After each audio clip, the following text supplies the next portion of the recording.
This is Sports Media Director Andrew Wenzel with men's basketball head coach Dedrick Taylor. Let's get right to it because I think fans really want to know about this team, especially the new faces. Any thoughts on a starting lineup or regular rotation?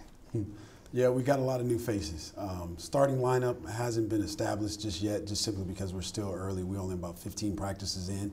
But I do think this team has a different level of competitive spirit because we've had an infusion of talent, size, and just a bunch of different guys that can do multiple things on the floor. So we're scrapping around trying to figure out who's what and what's what and then establish roles. And I think over the next couple of weeks we'll have a better feel for who will be out on the floor to start the game. Now, not a secret, last year's squad was a little bit short on post players.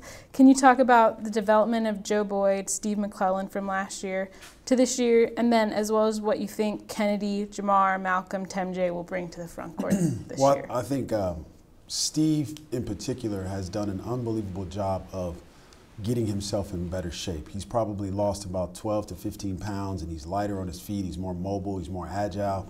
He's quicker to the rim, which I think will help our team, obviously, but it also will help him have a better year, I think. And Joe Boyd has done the same thing. He's just continued to chop wood, and he's in much better shape.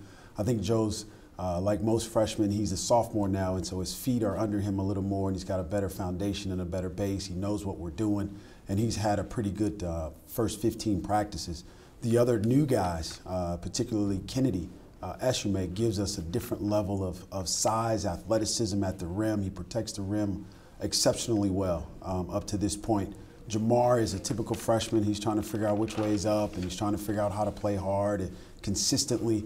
Temjay gives us a different level of experience on the perimeter in terms of being able to shoot the ball because he does it so well, as does Jamar. Jamar's a guy who's multi-talented, but again, he's trying to get himself in shape and trying to find his way and realize what playing hard and playing with energy and effort is about. And so he's close, but we still got a lot of work to do with him. And hopefully with Malcolm Henderson, we can get him on the floor here in the next couple of weeks and allow him to get out and find out what he is and get himself in shape. Recovering from an ACL injury is not always easy. So he's chomping at the bit, but the doctors are slowing him down just to allow him to get stronger, get more healthy, and then we'll see his presence on the floor. Now, in addition to welcoming all the newcomers, you have some red shirts that are familiar with your program are finally going to get to play this year. Corey Walker, Moses Morgan, and Jordan Mason. What does each player bring to the team for this year? Sure. I think Moses, first off, he brings a different level of leadership to our ball club. He's a fifth-year senior. He played in the Big East, so I don't think there's too many settings that we will encounter that he hasn't experienced at a high level. And so his leadership in that area has been exceptional. Since he stepped foot on campus, he's just given us a different voice, a demonstrative voice, both on the floor and in the locker room, and our guys respect it and they respond to it. But he also is a guy who can really shoot the ball exceptionally well with great range. And he's a guy that is learning to play with the other guys on the floor. We have, like I said, a bunch of new faces, but Moses is finding his way, and he's got to be a guy that will score multiple points for us this year. Jordan Mason is a guy who gives us a different advantage, in my opinion, being able to score the ball as well. He can shoot it. He can create off the bounce a little bit. He's a guy that we will look to be able to help us in the scoring department immediately. He still has no idea what defense is, but we'll work on that. And Corey's another guy who has familiarity with our system, both playing in the system a little bit with Coach Smith and then obviously watching us last year. He has a different level of familiarity and an experience that I think will help our ball club. He's 6'5", and he's in great shape, recovering again from a knee injury, but I think he just adds depth to the guard position for us. And we've talked a lot about the front court, but last year a lot of the scoring production came from the guards. What can Titan fans expect from Alex Harris and Josh Gentry in their senior years, as well as Sheldon Blackwell transitioning from that rookie year to now actually being like a veteran? Sure. With Alex, I think you know what you get. I mean, he's a guy that plays with unbelievable energy, unbelievable effort. He's super athletic and he's super smart. He has an IQ that most guys don't have nowadays, and there's just things that he does on the floor for our ball club that you can't teach. He just innately does them, and so with that, you get excited about his experience as another fifth-year guy that has the ability to go off and score 25, 30 points in any given night, but he also will guard the other team's best player. So he gives us a different advantage, in my opinion, from that particular area. Josh is another fifth-year senior who athletically, he's one of our most athletic guys, and he too will spend a lot of time defensively guarding the other team's best player, and he gives us a different level of athleticism in transition, offensive rebounding, and then he's been working on his shot and being able to shoot the three ball pretty well. So those two guys, I think, are our best athletes and give us a different level of athleticism when they're on the floor together.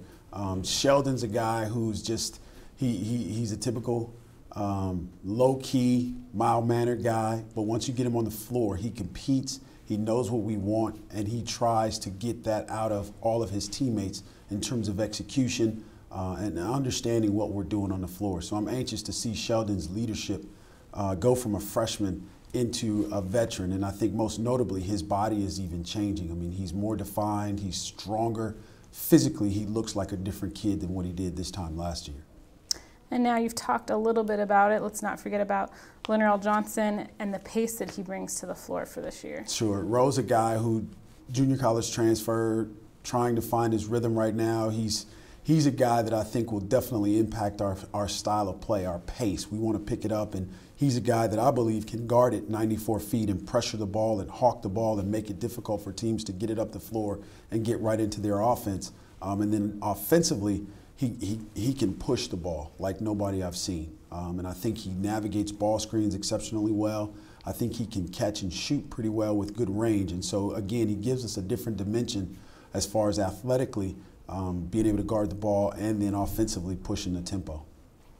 And we've kind of gone through the lineup, so let's move on. Let's examine the schedule. 3 of your first 4 on the road, trips to Santa Clara, New Mexico, USC. Can you just talk about that first stretch? And have you ever been to the Pit before, either as a player or a coach? Yeah, the Pit's an extraordinary atmosphere. I've been there as a coach a couple of times. I've had the pleasure of being there. Unfortunately, I haven't won there yet, so hopefully we can turn that around this year. But it's one of the most dynamic atmospheres in college basketball. I think ESPN or some site rated as a top 10 in the country. So taking our ball club early in the year to get that type of test, I think will be beneficial for us in the long run, and that's why we did it, just to give ourselves an opportunity in Big West Conference play to see what it looks like, to see what that atmosphere looks like. So if we can go down there and function, execute, then we can give ourselves a chance to expect to do that later on in conference play.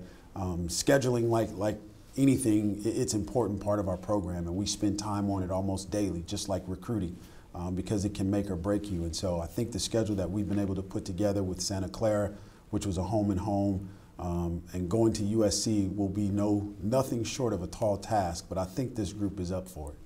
Now, moving on to December, you do have that game at UCLA, but then you also have the advantage of playing 4 home games that month kind of before you move on to your Big West schedule. Sure.